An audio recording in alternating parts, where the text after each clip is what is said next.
Olá pessoal, bom dia, boa tarde, boa noite. Vamos aí para nossas últimas aulas aí de seleção de materiais. Finalmente acabando esse período que era para ter acabado 4 meses atrás praticamente. Esse é o capítulo 7 do livro do Ferrante, né, que é Procedimentos de Seleção de Materiais. Na verdade, o nome do capítulo é Sistematização dos Procedimentos de Seleção de Materiais, só que eu reduzi para só Procedimentos de Seleção, né? Junto do capítulo anterior, que é o capítulo 6, esse assunto aqui ele vai ser o assunto da nossa próxima prova, P3, beleza? Esse assunto aqui é um pouco diferente dos demais, porque até agora, como vocês podem ter percebido, essa disciplina é uma grande revisão de tudo que a gente vê em materiais, né? A gente tenta olhar para os conceitos de propriedades, de processamento, de fabricação, enfim, de fenômenos envolvendo materiais que são aplicáveis na realidade. Tanto que nossa última prova, P2, ela foi basicamente uma análise aí de várias situações, entre aspas, reais, né? Que eu tirei da minha cabeça, mas foi mais ou menos real. E, e agora esse capítulo aqui é para fechar, né? Porque agora você já tem todo o conhecimento sobre todas as etapas importantes em materiais. Vocês já revisaram a questão da resistência mecânica, da rigidez, da fratura, falando de fluência, de fadiga, corrosão, desgaste, falamos de processo de fabricação. Então já abordou tudo. Agora nesse capítulo eu vou mostrar para vocês uma maneira de se é, criar um procedimento de seleção, né? Porque, como vocês podem ter visto até agora, aqueles exemplos que eu dei anteriormente, estava tudo muito solto, muito subjetivo, né? Aqui eu vou tentar tornar isso um pouquinho mais objetivo. Vocês vão observar tanto nessa aula quanto na próxima, beleza? Bom, vamos lá. A gente já viu que a seleção de materiais é um processo amplo, né? Que é um processo muito amplo mesmo. Se dá em diversos contextos, requer habilidades e metodologias específicas, né? Isso é bastante específico. Lembrando que a gente está olhando aqui, basicamente a gente está arranhando a superfície só. Porque, como eu falei, em cada aula dessa que eu dei, a gente pode entrar muito mais nela e ver muito mais coisa, né? Por exemplo, a aula de corrosão foi uma aula bem superficial, né? Como eu falei, tem um curso de corrosão no próprio curso de vocês, né? Então, na grade curricular de vocês. Então, assim, a gente analisou tudo de forma muito, a gente analisou tudo de forma muito superficial, né? O processo de seleção requer muita habilidade e metodologia específica. Existem duas maneiras aí, básicas, né? É claro que lá no primeiro capítulo eu até falei um pouquinho mais sobre isso. Onde o processo de seleção ele pode surgir. Duas maneiras assim que. Dois modos de surgimento do processo de seleção. A gente usa a seleção de materiais para desenvolver novos materiais, né? Que quando a gente desenvolve novos materiais? Quando eu quero uma combinação de propriedades que eu não encontro em nenhum material disponível para mim no mercado. Então eu procuro desenvolver um novo material, beleza? É... Isso é uma combinação, né? Aqui tá, tô traduzindo o que está escrito aqui. Outra maneira é quando a gente só muda as condições de serviço. Né? Quando a gente tem uma condição de serviço determinada, a gente muda as condições de serviço e tenta mudar para um material já existente. Né? Quando isso acontece, isso é um modo mais comum de análise de seleção, porque é onde a gente trabalha com terreno conhecido. Né? Porque, por exemplo, se eu quero trocar o aço por uma outra liga, eu já tenho conhecimento sobre as ligas de cobre, sobre as ligas de alumínio, sobre as ligas de níquel, enfim, eu tenho grande conhecimento sobre materiais metálicos. Então isso é um ambiente mais familiar, né? Um ambiente mais conhecido, um ambiente onde eu tenho muitos manuais e bancos de dados à minha disposição. Beleza? É muito mais fácil. É muito mais fácil selecionar um material dentro de uma lista de candidatos que eu já conheço, né? Onde eu sei que eu vou conseguir alguma coisa ali. Né? É muito mais difícil naquele caso que eu citei anteriormente, quando a gente tem que desenvolver um novo material. Esse é um estilo diferente do anterior, como falei. Nesse estilo aqui, nesse tipo de metodologia aqui, a gente está olhando materiais que já existem.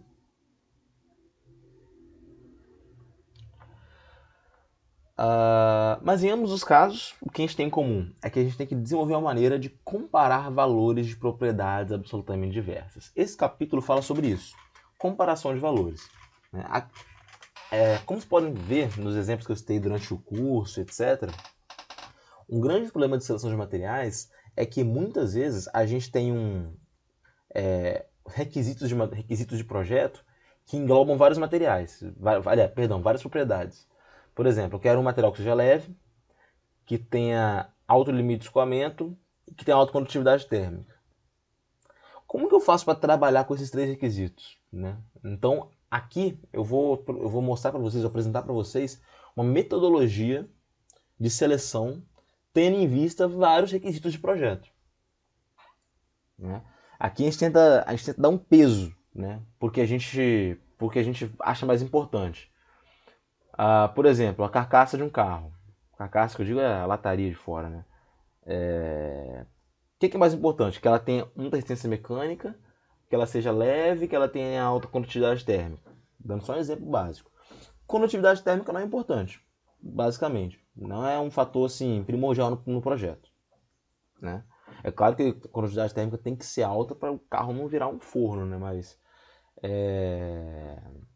a condutividade não é tão importante assim. A resistência mecânica é importante? É importante. Só que eu não posso ter um carro muito resistente, uma resistência mecânica muito alta e que seja muito pesado, né? O fator mais importante aqui no caso seria o peso, dando exemplo, né? O peso aqui seria o fator mais importante. Então, aqui nessa aula eu vou mostrar para vocês como quantificar isso. Como que eu falo, ó, esse fator é mais importante que esse e esse é mais importante que aquele. Beleza? Então a ideia dessa aula é isso, né?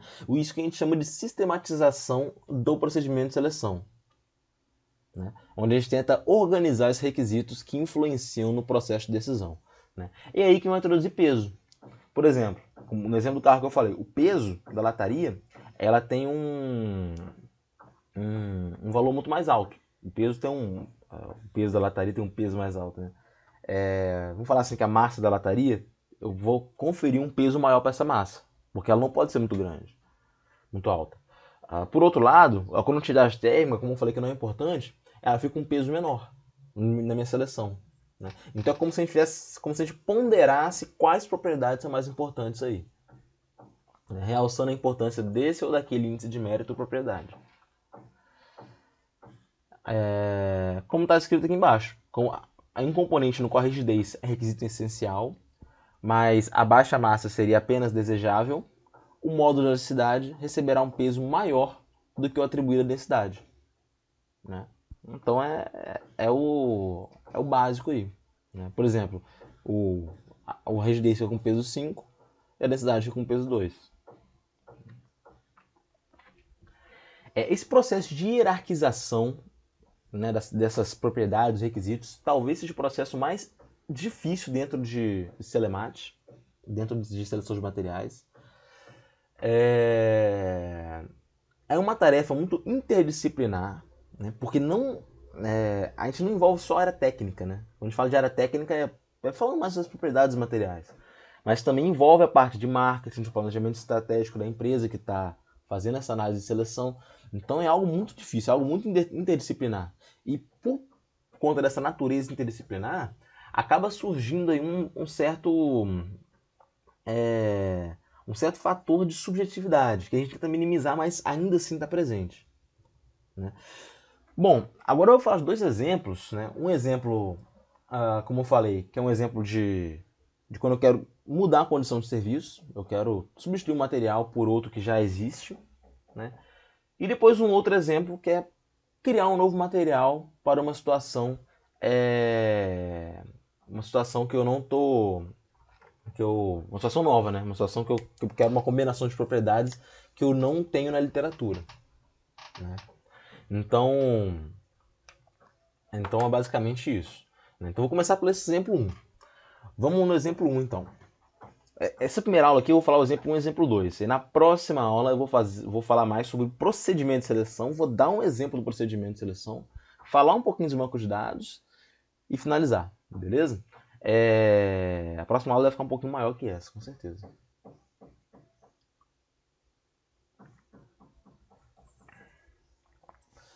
Vamos considerar um componente estrutural para um barco, né? Um componente estrutural para um barco que é uma barra de seção circular sujeita a solicitações axiais de compressão, né? Esse é meu material que eu quero mudar, um componente estrutural para um barco. A carga é de 2 meganewton e o comprimento da barra é de 2 metros. O diâmetro da barra é variável. O projeto requer baixo peso e custo razoável, né? Este calculado pela análise de custo-benefício, que a gente vai ver daqui a pouco, que depende do tipo de barco que o componente será montado. Então, ele já falou que dois fatores super importantes aqui, que é o baixo peso e o custo razoável. O material que costuma ser utilizado para essa aplicação é o aço de alta resistência 4130, 4130, 4130. É esse aço. O objetivo aqui é analisar os vários aspectos de sua substituição por outros materiais. Então, é analisar outros materiais que servirão como substitutos desse, né? Que se vai substituir tem que ter um desempenho melhor que esse, né? Esse problema é um problema convencional, né? Um problema que a gente vai trabalhar com materiais conhecidos e com propriedades bem definidas. Eu não estou inventando propriedade nova aqui.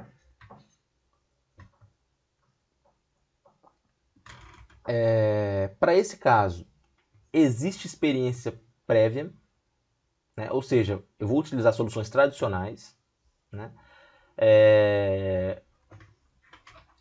Requisitos ditados pela resistência dos materiais e segurança do projeto devem ser obedecidos, né?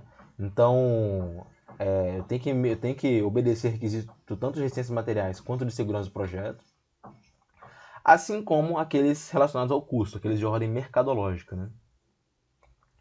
O critério do projeto é a rigidez, né? O critério principal, claro que eu não vou analisar só isso, né? E os materiais serão analisados, suas propriedades mecânicas e custos são os seguintes. Esses são os materiais a serem utilizados, né? A serem analisados, na verdade. O 4130, que é o material de referência que eu quero substituir. Depois tem o 316, que é outro tipo de aço. Esse AA2024T6 e AA7075T6 são duas ligas de alumínio diferentes. Eu tenho essa liga de titânio, alumínio e vanádio, né, que é a liga de titânio mais comum aí. Eu tenho o compósito de epóxi com 70% de vidro e eu tenho o compósito de epóxi com 60% de carbono. Então essas são esses são os meus materiais candidatos aí, beleza? Então a gente tem as propriedades dele, tem o limite de escoamento, eu tenho a rigidez, eu tenho a tenacidade da fratura, eu tenho a densidade e eu tenho o custo por quilo, né? O índice de mérito, como a gente viu lá no capítulo 3, se não me engano, né? Voltado para minimização de peso, considerando a rigidez, é esse que está aqui à esquerda, que é a rigidez elevada a meio sobre a densidade, né? Esse é o índice de mérito que a gente utiliza, né? Quando um projeto é limitado pela deflexão.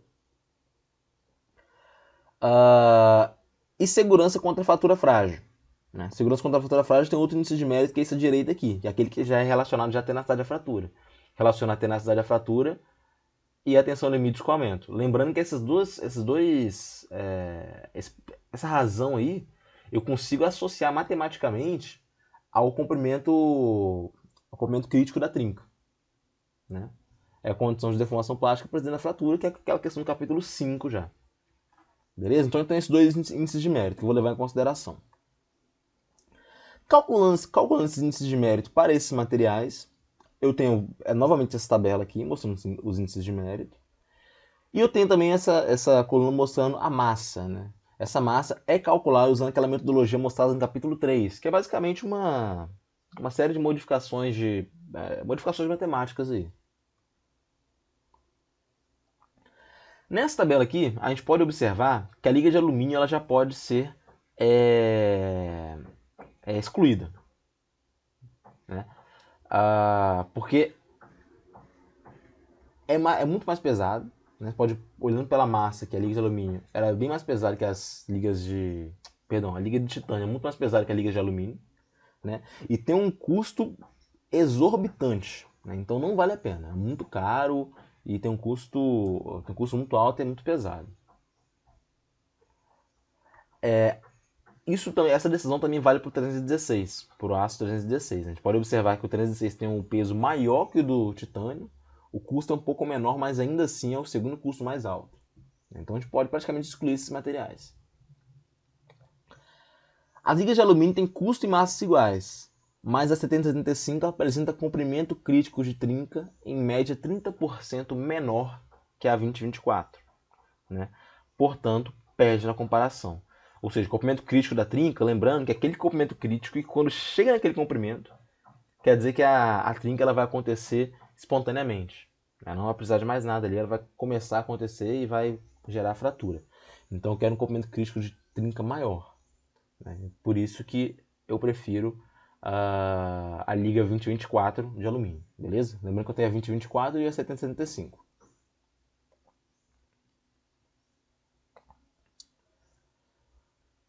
A menor massa aqui é do compósito com fibras de carbono, né, seguido pelo de fibras de vidro, né, como vocês podem ver aqui na tabela. A menor massa são as dos compósitos, né, como os compósitos são famosos por ter essa relação baixa de peso com alta resistência. Né, e o custo não é tão elevado assim, né, se comparar com os outros materiais, então o custo por quilo baixo. Né. A diferença em massa entre os compósitos, né, e as ligas de alumínio não é tão grande, mas o preço é bem grande, a diferença de preço é bem grande, né? A gente pode observar que a diferença de massa, assim, ela não é tão absurda assim, mas a diferença de preço é em relação às ligas de alumínio, tá? Estou comparando os compostos com as ligas de alumínio. Estou tentando interpretar essa tabela aqui. Porém, como a gente pode ver, eu estou observando os dados da tabela e estou meio que comparando, falando que um é maior que o outro, um é menor, talvez eu possa escolher esse, possa escolher aquele. E a gente vê que isso é muito subjetivo e inconclusivo. Né? Se eu não definir uma metodologia que me permite fazer uma quantificação relacionando custo com peso, minha análise vai ser muito subjetiva. E dentro da engenharia, no geral, a gente tenta sempre escapar dessa subjetividade. A gente está na área de ciências exatas, né? Então a gente tenta ser um pouco mais exato nesse sentido. A gente tenta escapar da subjetividade. Nossos resultados, nossas análises têm que ser mais objetivas. Né? Então essa análise de ficar olhando a tabela, vendo o que é maior, o que é menor, excluindo um, é muito superficial, é muito subjetivo. Né? Então aqui a gente vai olhar para a análise custo-benefício. Essa análise custo-benefício ela é utilizada para fazer uma comparação de relação entre diferença de massa e de custo. Né? Quanto que eu pago, quanto que vale a pena eu pagar aí para ter uma massa menor? Né? Que geralmente os materiais que têm massa menor, eles têm um custo muito maior. Então tem que ter uma maneira de correlacionar isso. E a gente correlaciona através dessa equação. Né? Que o R é igual à variação no custo sobre A vezes a variação da massa. O que é o A e o que é o R? Vamos lá. O A, ele aparece na expressão para mostrar o quanto se aceita pagar por 1 kg de material economizado. O que isso quer dizer? Vamos supor que eu tenho um carro. Se eu vou fazer um carro popular, eu não posso pagar muito por quilo de material economizado. Então vou colocar um material até mais pesado para não pagar muito. Porém, se eu estou com um carro de Fórmula 1, eu aceito pagar muito para economizar o peso. Então vou ter materiais muito mais leves nesses carros. Beleza? Então esse fator A ele regula isso. Né? Eu vou mostrar aqui nesse exemplo aqui do barco que vai ficar bem claro. O R, né, é o meu parâmetro de análise custo-benefício. Né? Esse R tem que ser menor que 1 para valer a pena a troca. Então eu vou comparar o meu aço 4130 com todos os materiais. E aquele que tiver o R maior que 1, eu já posso excluir. Que está ruim, não vale a pena trocar, se for para trocar por aquele. Para o R menor que 1, vale a pena trocar. E quanto menor for o R, mais vantajosa vai ser essa troca. Beleza? Esse valor de A que eu comentei anteriormente, fator A, né, que expressa o quanto que a gente pode pagar por 1 kg de material economizado, ele é um fator um pouco técnico. Né? Que também é um pouco subjetivo, ele depende de uma série de informações, aí, como está escrito aqui, que deve conter aspectos tecnológicos, mercadológicos e econômicos analisados por diferentes setores aí da empresa, da indústria. Né? Eu vou falar um pouco sobre esse área daqui a pouco. Antes de proceder para análise custo-benefício, a gente tem que analisar a questão da segurança do projeto. Quando falar de segurança aqui, eu estou me referindo a evitar fratura frágil. Então tem que olhar para a tenacidade da fratura. Né? Lá no capítulo 5, a gente falou, a gente estudou, a gente viu, que qualquer projeto cuja tenacidade da fratura é menor que 25 MPa vezes metro elevado a meio, vezes raiz de metro, for menor que isso, é porque é inseguro, no que diz respeito à fratura frágil. Né? E a gente pode ver na tabela, voltando aqui na tabela, que nenhum deles tem valor menor que 25 aí de tenacidade da fratura. Então todos aí estão razoavelmente seguros. Até mesmo as ligas de alumínio, que são as mais propensas à fratura frágil aí, entre todos esses materiais. Ela ainda assim é segura. Opa, voltei.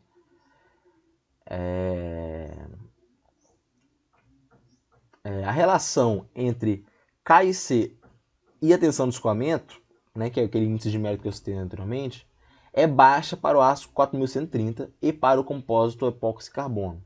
Como a gente pode ver aqui, voltando na tabela, para o aço 1130 e para o epóxi carbono essa relação é baixa. Né? Até para o alumínio 775 ela é baixa.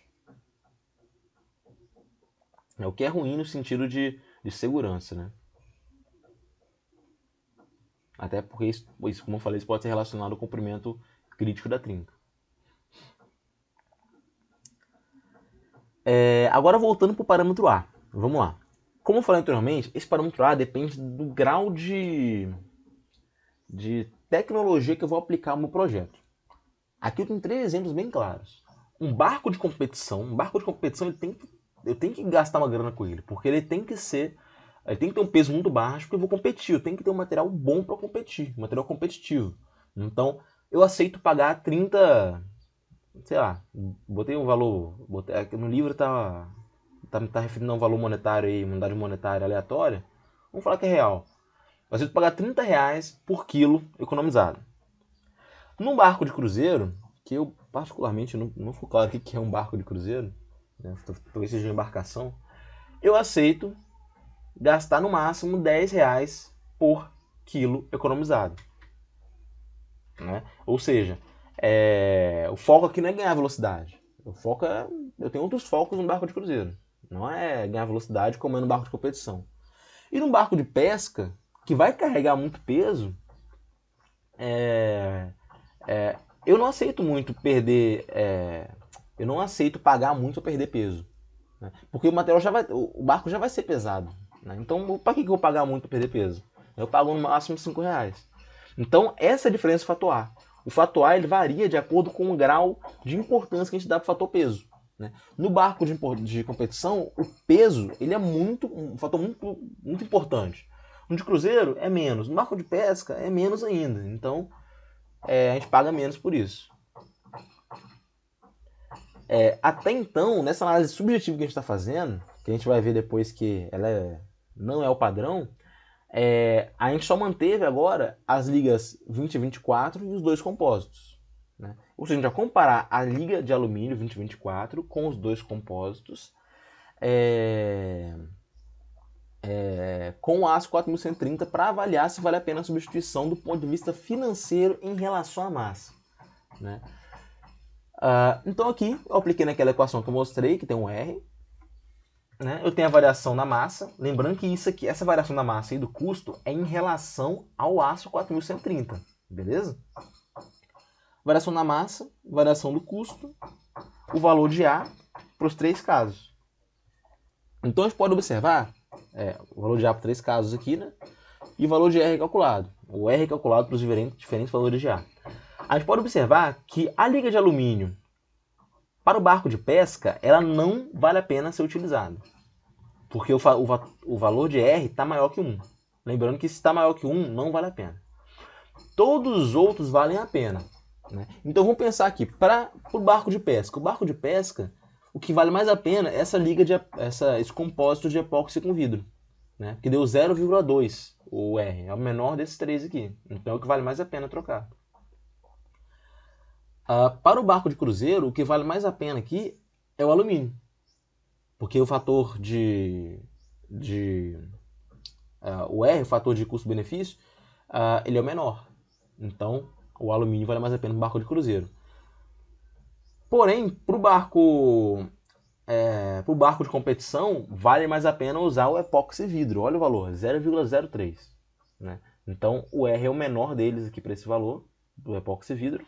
Então, o epóxi vidro é o melhor material aí, do ponto de vista da análise custo-benefício, em relação ao peso, né? Para se analisar, para se substituir o aço 4130. Beleza? Então, barco de pesca, epóxi vidro. Barco de cruzeiro, liga de alumínio. Barco de competição, epóxi vidro. Beleza? Então, isso aqui, quando eu faço essa análise, isso fica muito mais objetivo. Porque eu coloquei número no meio. Eu coloquei o número e falei, olha, o valor do epóxi vidro, por caso do barco de competição, o valor de R é menor. Então, o que vale mais a pena substituir é o epóxi vidro. Excelente. É isso aí.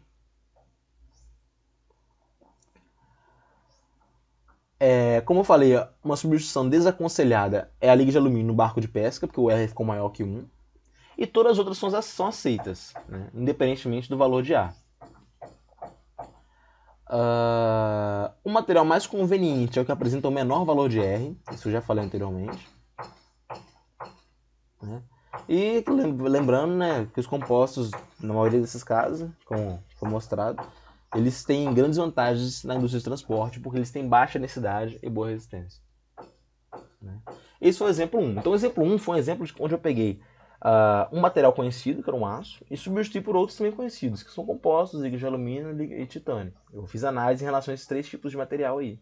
Até outro aço, né, eu comparei com 316L. 316 só. Então a análise foi objetiva, foi uma análise com materiais que eu já conheço. É algo, entre aspas, simples de ser feito, porém essa análise que eu fiz, quero destacar isso. Não posso destacar isso mais do que eu vou falar agora. Essa análise que eu fiz, ela não tá boa no ponto de vista formal de seleção de materiais. Essa foi uma análise meio que subjetiva, olhando, cortando um material aqui, cortando outro ali. Foi uma coisa muito subjetiva. Beleza? Isso é para mostrar um processo de seleção de materiais onde eu tenho já familiaridade com todos os candidatos, onde eu sei que eu preciso de baixo peso, preciso de baixo custo, preciso de alta resistência. Então é algo que eu sou muito familiar com isso. Estou muito familiarizado com isso. Tanto que esses dados que eu tiro da tabela, que aparecem na tabela, eles são todos que já vêm de manuais ou de bancos de dados que já existem há muitos anos. Né? Tanto que esses dados aí que eu tirei desse livro do Maurício Ferrante, esse livro é de 2002. Fazem 18 anos, né? Então esses dados são muito antigos já. Né? Então esses dados já estão muito difundidos há muito tempo. Então é muito fácil fazer uma análise baseada nesses dados. Né? E agora a gente vai para o exemplo 2, que é um exemplo onde surge a necessidade de criar um novo material.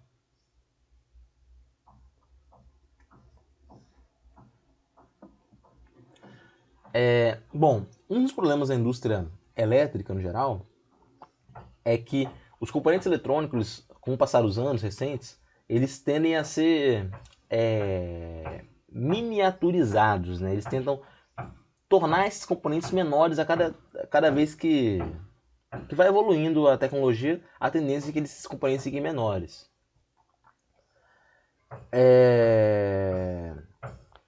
Então a indústria elétrica ela quer que a gente tenha componentes eletrônicos menores. Porém, a gente sabe que dentro de componentes eletrônicos, dentro de circuitos elétricos, a gente tem muitas vezes em alguns componentes, a gente tem um acúmulo de calor. Então é importante que esses componentes saibam dissipar calor. E quanto menor o componente, melhor tem que ser a dissipação de calor desse componente. Né? Então, se um componente ele vai ser reduzido, ele tem que dissipar calor com muito mais efetividade, muito mais eficiência. Né? Então, o que acontece aqui? O que acontece é que surge a necessidade de eu ter um material que seja capaz de conduzir eletricidade, de conduzir calor, de ter alta condutividade térmica, mas que possua resistência elétrica alta. Né? Ou seja, baixa condutividade elétrica. A gente sabe que geralmente condutividade térmica e condutividade elétrica caminham juntas. Né?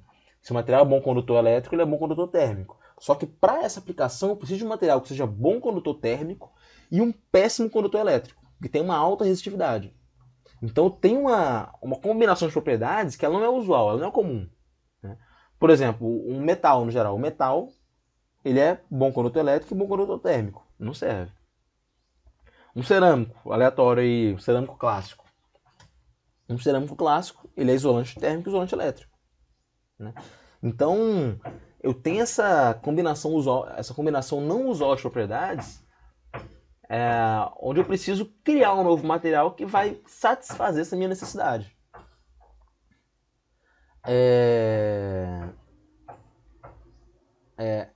A condutividade térmica, né, como eu estava citando anteriormente, só para passar aqui então pelo slide, que às vezes eu começo a falar e acabo perdendo o slide. Devido a essa situação que eu falei de combinação de propriedades, né, aliás, devido a essa situação do problema da dissipação de calor em componentes miniaturizados, né, se tornou essencial o desenvolvimento de cerâmicas com alta condutividade térmica, né, utilizadas na elaboração de substratos eletrônicos. Né. Então, cerâmicas que são péssimos condutores térmicos, eu tenho que criar cerâmicas, desenvolver cerâmicas com alta condutividade térmica. Essa propriedade, a propriedade de condutividade térmica, ela é ditada pela natureza dos átomos que compõem o material e pelo tipo de ligação atômica. Né? Eu não vou entrar muito nesse sentido, mas a condutividade, tanto elétrica quanto a térmica, ela é muito ditada pela quantidade de elétrons livres no material. Né? Por isso os materiais metálicos eles têm alta condutividade térmica e condutividade elétrica. Né? Isso também está relacionado à ligação atômica, né? A ligação metálica é favorecida. E enfim, sabendo disso, eu consigo antecipar materiais candidatos com base nos primeiros princípios. Vocês talvez não lembrem, mas eu falei disso lá nas primeiras aulas, né? Quando a gente estava na época remota pré-corona, onde os primeiros princípios eram a base, é o primeiro filtro que eu passo para minha seleção de materiais. Né? Então eu posso selecionar alguns candidatos já baseados nisso. Né? Por exemplo, eu sei que eu tenho que ter uma condutividade térmica alta, né? Ou uma alta resistividade elétrica. Então eu já consigo selecionar alguns materiais que tenham isso. Né? É como se fosse, por exemplo, se eu fosse escolher um material com muita elasticidade. Eu já posso ir para os polímeros, porque eu já sei que polímeros, no geral, os elastômeros são assim. Então, para que eu vou estudar cerâmicos? Eu já posso excluir os cerâmicos com base nos primeiros princípios. Né? Eu nem vou olhar para os cerâmicos no geral. Eu vou focar mais nos elastômeros. Beleza? Aqui eu tenho uma tabela mostrando alguns materiais candidatos. Né? Eu não vou saber o nome dessas cerâmicas aí, o nome correto delas. Né? Então eu vou falar mais pela fórmula química, que é o Si3N4. Tem o Bn, tem o óxido de berílio, né, BO, e tem a alumina ali embaixo, né, na última linha. Eu tenho mostrando a condutividade térmica, a resistividade elétrica, a resistência à flexão desses materiais. Esses materiais eles já são utilizados como dissipadores de calor, já são utilizados, vêm sendo utilizados nesse sentido. Porém, cada um deles tem limitações. Por exemplo, o óxido de berílio ele foi vetado porque ele causa danos à saúde. A alumina e o Si3N4 têm baixa condutividade térmica. Podem observar aqui que tem baixa condutividade térmica, não são bons condutores de calor. E o Bn tem baixa resistência mecânica. Como pode ser visto aqui, ele é um material com baixíssima resistência à flexão. Enfim, como eu estou querendo um material que combine propriedades que eu não encontro em nenhum material disponível para mim, eu tenho que desenvolver um material novo. Né? Quando surgiu essa necessidade, né, quando surge essa necessidade, é onde a parte da pesquisa entra muito forte. Então esse exemplo 1, eu posso falar que é um exemplo muito mais de projeto, até mais voltado para a engenharia prática real mesmo. Agora, esse exemplo 2 está muito mais voltado, do meu ponto de vista, para a parte de pesquisa e desenvolvimento, que muitas vezes está relacionada a meio acadêmico, né? Porque, muitas vezes, tá? Não necessariamente. Porque surgiu essa necessidade, surgiu um novo material. Surgiu essa necessidade de produzir um novo material. Então, desenvolveram um carbeto de silício dopado com óxido de berílio. Né? combinando as duas características que eram incompatíveis, né? A condutividade térmica e a resistividade elétrica. Então, esse material novo, ele surgiu nesse sentido, de combinar essas características. As propriedades relevantes desse material são condutividade térmica, que é alta, resistividade elétrica, que também é alta, a resistência à flexão, que também é alta e razoável. Então, eles criaram um material para essa função, de combinar resistividade elétrica com condutividade térmica. Isso é feito muitas vezes pelas universidades, aqui no Brasil, pelo menos, por universidades, em laboratórios que são capazes de desenvolver materiais novos, né? A gente sabe que talvez aqui no Espírito Santo isso não seja muito comum, né? Porque até pela escassez de recursos que a gente tem aqui nas universidades públicas, né?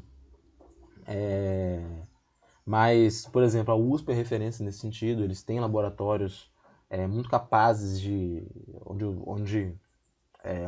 é possível que eu desenvolva materiais novos. A UFSCar também é muito boa nesse sentido. Então surge basicamente dentro do meio acadêmico. Porém, como eu falei, isso aí, como é da área da eletrônica, às vezes uma empresa eletrônica, ela quer investir em uma universidade, algum grupo de pesquisa para criar esse material novo. Então, a gente pode ver também que muitas universidades aí têm parcerias com a iniciativa privada para desenvolvimento de materiais novos, que a ideia é que a universidade consiga suprir uma carência da iniciativa privada, né? E com isso a gente tem vários exemplos de parceria entre iniciativa privada e Universidade Federal, né, o Instituto Federal. Como eu estudei na UFES, eu tenho mais familiarização com as coisas que acontecem lá. Eu sei que um pouquinho eu estava perto de formar, a Tecnip estava criando um laboratório lá onde eram minhas aulas mesmo, né? Um laboratório novo com materiais, com instrumentos novos, coisas de alta tecnologia. Então, assim, eles não fazem isso por caridade, eles fazem isso porque eles querem utilizar o meio acadêmico para desenvolver soluções que podem ser úteis dentro da própria empresa, né? Eu sei que a Arcelor financia vários projetos, sobretudo na área de materiais, dentro da UFES também. Eu acho que, inclusive, no IFES, eu tenho muito contato com o pessoal da metalurgia de Vitória, a Arcelor e a Vale, elas financiam projetos de mestrado, doutorado, para que o aluno ele desenvolva soluções para a empresa. Então é algo que dá retorno sim, né? É um investimento basicamente baixo para algo que pode ser melhorado. E enfim, esse tipo de desenvolvimento de material ele surge nesse contexto, né? Como a gente pode ver, voltando aqui então, o carbeto de silício e óxido de berílio, esse material novo, ele tem a condutividade térmica melhor que a do berílio e a resistividade elétrica é próxima a dos materiais da tabela anterior. Esse comportamento é consequência da dopagem. Quando a gente fala de dopagem, é quando a gente tem um material e a gente faz certa inclusão de outro material na estrutura dele, que a gente chama de dopagem. Você faz as dopagens e cria essa combinação boa. Coloca-se assim a pergunta então: que habilidades e conhecimentos são necessários para, diante das limitações dos materiais da tabela, desenvolver um material alternativo que o substitua? Habilidade de conhecimento é habilidade, conhecimento no geral, em ciências materiais, né? E a habilidade de ter uma ideia, de ter aquela ideia no papel, passar a parte prática e conseguir desenvolver algo novo, né? Porque esse desenvolvimento do material novo, da forma que coloquei aqui, pode parecer algo muito simples, né? Eu dopei o carbeto de silício com óxido de berílio e deu tudo certo, não é assim, né? A gente não sabe a quantidade exata que foi dopada. Quando uma pessoa criou esse material pela primeira vez, ele foi testando as quantidades, foi avaliando as propriedades em várias condições, foi avaliando o método de processamento, foi avaliando o que acontecia com a estrutura para explicar as propriedades boas. Então é algo muito complicado, não é algo simples de ser feito, né? Aqui eu explico basicamente como isso acontece, né? Uma mistura de pó desse material é sinterizada, produz uma microestrutura formada por grãos de carbeto de silício envoltos por um filme intergranular de óxido de berílio, né? Então, os grãos são de carbeto de silício e o óxido de berílio vai se colocando nos contornos dos grãos. E a resistência à passagem de elétrons através dos grãos de silício é baixa, mas no contorno acontece o contrário, né? O filme de óxido de berílio é extremamente fino e tem alta resistividade, mas apresenta grande condutividade térmica, que é exatamente o que a gente buscava aqui, né? Esse material novo vai ser utilizado, espera-se que será utilizado como substrato para circuitos LSI, chips, substratos híbridos de grande densidade, todos os componentes eletrônicos que necessitam de melhores condições de dissipação de calor, como citei anteriormente, né? Combinar aquela questão da miniaturização com a questão da dissipação de calor mais elevada. Então, o desenvolvimento de materiais assim, nesse sentido, pode parecer até muito... É trabalhoso, sim, com certeza, mas é o que é aplicável.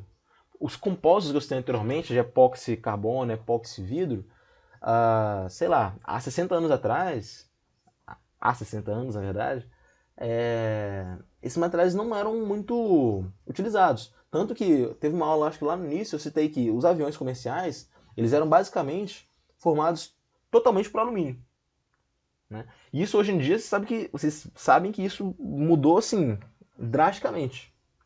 Né? Por quê? Porque foram desenvolvendo os compostos. E esse desenvolvimento surgiu a partir da necessidade de se combinar boa resistência mecânica e peso. Hoje em dia isso já é comum. Mas isso passou por esse processo também. E à medida que a tecnologia vai avançando, novas demandas de combinações extraordinárias de propriedades vão surgindo. Beleza? Então essa é a parte de ciências materiais que eu posso dizer que é uma parte do futuro. Né? É a parte de desenvolvimento de novos materiais. É um campo bastante vasto de materiais, trabalhoso, e que a tendência é que seja explorado no futuro também. Aqui eu tenho uma imagem mostrando dois componentes, ação transversal de dois módulos eletrônicos. Em cima está a situação presente com um substrato de alumina. Né? Você vê que vocês podem observar aqui, para ter as condições de dissipação de calor que eu quero e de resistividade elétrica, o aparato é muito complexo. Eu tenho fio condutor de alumínio, eu tenho espaçador de molibdênio, eu tenho dissipador de calor de cobre, eu tenho condutor de cobre, eu tenho uma liga de brasagem, eu tenho a base de cobre, eu tenho isolamento de alumina. Eu tenho algo bastante complexo, certo?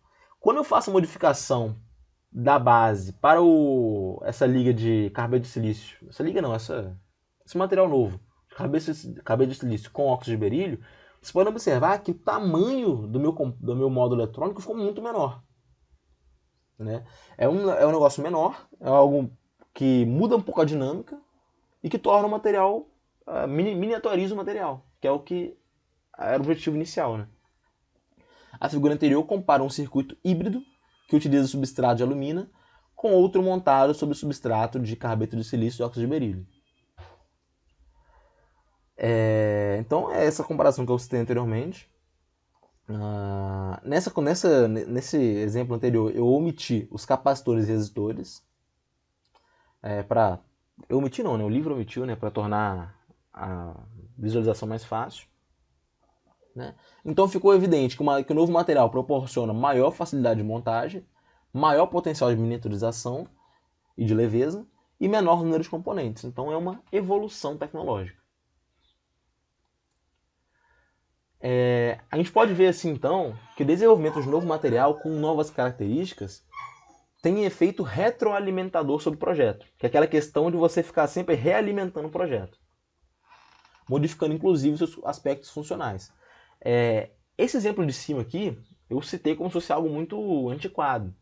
Só que isso já é uma evolução de um projeto anterior, que provavelmente era muito maior que esse.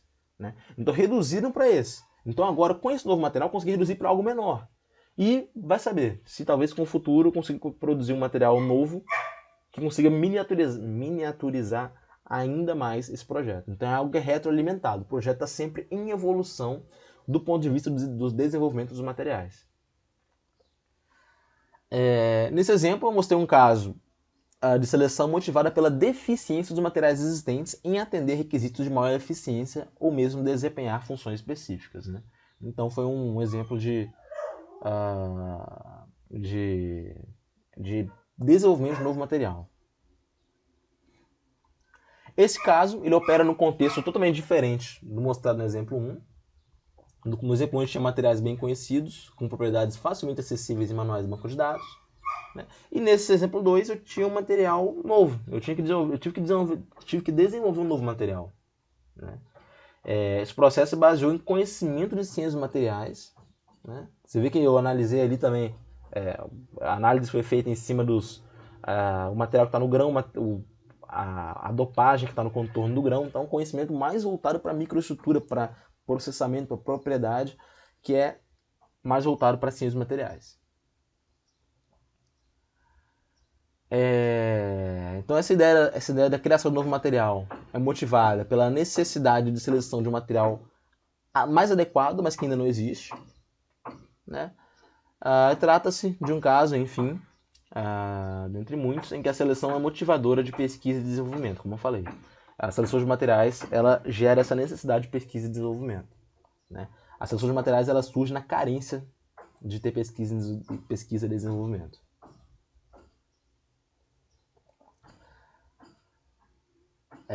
Bom, pessoal, eu vou finalizar essa primeira aula por aqui, né, para eu conseguir ter uma aula linear aí a partir da próxima. Essa primeira parte, como eu falei, eu não formalizei o processo. Vocês podem observar que agora vai ser a formalização do processo.